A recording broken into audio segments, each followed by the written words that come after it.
Bonjour à tous, bonjour à toutes, je suis Fiona Radkoff, inspectrice d'anglais.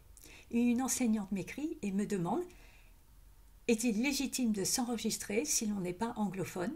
Parce qu'en fait, elle souhaite faire des capsules vidéo-audio pour faire apprendre aux élèves le Classroom English. Donc elle enseigne en collège.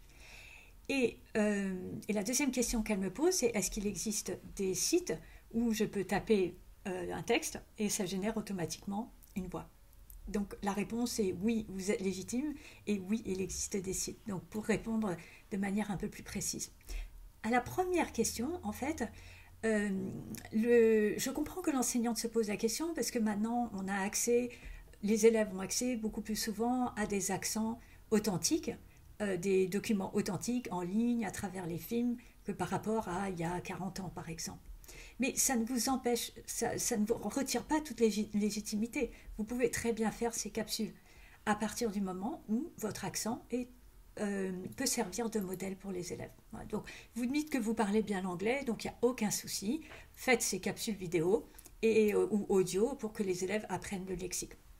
Donc ça, c'est la réponse à la première question. Puis la deuxième question, eh bien en fait, ça s'appelle des text-to-speech. Et en fait, c'est des sites où vous rentrez un texte et automatiquement, vous choisissez la langue. Et parmi les langues, en fait, vous pouvez même choisir les accents. Des fois, c'est vraiment très très bien fait.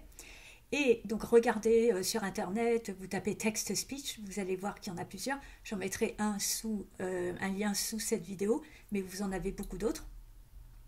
Et donc c'est vraiment très très bien fait. Vous tapez le texte et vous cliquez et en fait automatiquement ça génère une voix dont l'accent est quand même très proche du modèle anglophone. C'est un tout petit peu artificiel mais quand même c'est vraiment très très bien fait.